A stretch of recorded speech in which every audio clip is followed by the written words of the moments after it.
পাকিস্তানের সব নাগরিককে আগামী রবিবারের মধ্যে ভারত ছাড়ার আলটিমেটাম দিয়েছে নয়াদিল্লি। একই ধরনের পাল্টা পদক্ষেপ নিয়েছে পাকিস্তান। ভারত পাকিস্তানের মধ্যে উত্তেজনা এখন চরমে। যে কোনো মুহূর্তে যুদ্ধ লেগে যেতে পারে বলে শঙ্কা করা হচ্ছে। ভারতের প্রধানমন্ত্রী হুঁশিয়ার করে বলেছেন ১৪০ কোটি ভারতীয় জঙ্গি আর মদতদাতা পাকিস্তানের কোমর ভেঙে দেবে। কাশ্মীরে যুদ্ধ এড়ানোর সিমলা চুক্তি বাতিলের হুঁশিয়ারি দিয়েছেন পাকিস্তানের প্রধানমন্ত্রী শাহবাজ শরীফ। ভারতের হুমকি ধামকি আর নজিরবিহীন পদক্ষেপে যুদ্ধের প্রস্তুতি শুরু করেছে পাকিস্তান। সীমান্তবর্তী ঘাঁটিগুলোয় বাড়ানো হয়েছে সামরিক সক্ষমতা। সীমান্তের কাছাকাছি নেওয়া হচ্ছে যুদ্ধ বিমানের বহর। বিস্তারিত মেহরাব হুসাইন খানের ডেস্ক রিপোর্টে। জম্মু ও কাশ্মীরের পেহেলগাঁওয়ে হামলা আর হতাহতের ঘটনায় আবার নজিরবিহীন কূটনৈতিক টানাপোড়েনে জড়িয়ে পড়েছে ঐতিহাসিকভাবে বৈরী প্রতিবেশী ভারত ও পাকিস্তান।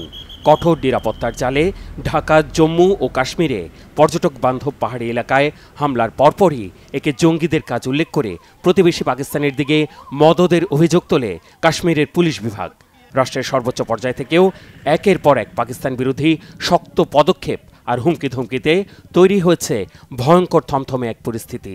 ভারতের আত্মায় আঘাত করা হয়েছে উল্লেখ করে জঙ্গিদের কল্পনাতীত শাস্তির হুমকি দিয়েছেন ভারতের প্রধানমন্ত্রী নরেন্দ্র মোদী। শুরুতে হিন্দিতে ভাষণ দিলেও হুঁশিয়ারির সময় আচমকা বলতে শুরু করেন ইংরেজিতে। আজ বিহারের মাটি থেকে আমি গোটা বিশ্বকে বলতে চাই, ভারত অবশ্যই প্রত্যেক সন্ত্রাসবাদীকে খুঁজে বের করবে, তাদের চিহ্নিত করে শাস্তি দেবে। মদতদাতাদেরও শাস্তি দেবে ভারত। ১৪০ কোটি ভারতীয় সন্ত্রাসবাদীদের কোমর ভেঙে দিবে।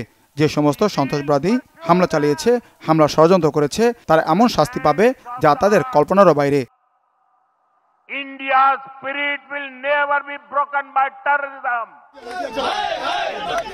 মোদির জনসভার দিনই রাজধানী নয়াদিল্লিতে পাকিস্তান হাইকমিশন কার্যালয় ঘেরাও করে বিক্ষোভ করে ক্ষমতাসীন ভারতীয় জনতা পার্টি বিজেপি। প্রতিবাদ কর্মসূচিতে ছিলেন বিরোধী দল কংগ্রেস নেতাকর্মীরাও।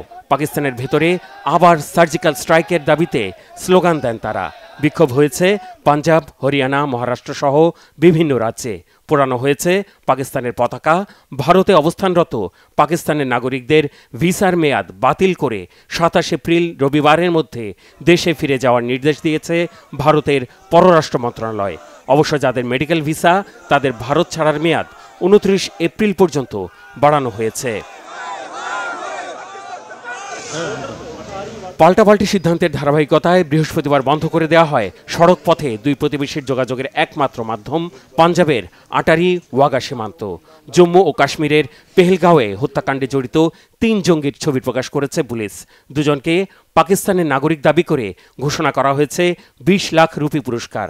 ঘটনার পর পেহেলগাঁওয়ের আশেপাশের এলাকায় চিরুনি অভিযান চালিয়ে অন্তত ১৫০০-র বেশি মানুষকে আটক করেছে যৌথ বাহিনী। থমথমে জম্মু ও কাশ্মীরে রাস্তায় নেই বাড়তি মানুষের আনাগোনা, বন্ধ বেশিরভাগ দোকানপাট। উত্তেজক এই পরিস্থিতি গুরুত্বের সাথে নিয়েছে পাকিস্তান।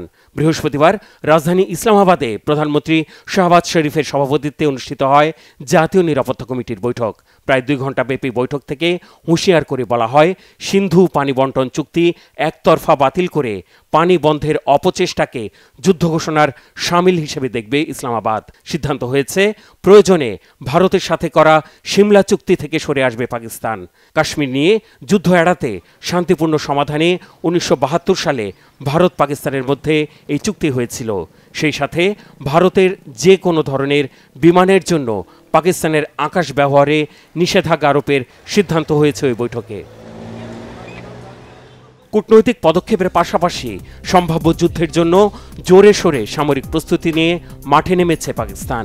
ভারত ও পাকিস্তানের একাধিক গণমাধ্যমের দাবি, লাহোর ও রাওয়ালপিন্ডির ঘাঁটিগুলোতে যুদ্ধবিমান জড়ো করছে পাকিস্তান। ভারত সীমান্তের কাছাকাছি সামরিক ঘাঁটি আর সেনা চৌকিতে বাড়ানো হয়েছে পর্যাপ্ত জনবল আর সমরাস্ত্র। এছাড়া ২৪-২৫ এপ্রিল করাচি উপকূলের অদূরে বিশেষ অর্থনৈতিক অঞ্চলে ক্ষেপণাস্ত্র নিক্ষেপের মহড়া চালানোর বিজ্ঞপ্তি জারি করেছে পাক সরকার, যার ওপর তীক্ষ্ণ নজর রাখছে Bharat. Mehrab Hussain Khan, Bangla vision, news desk.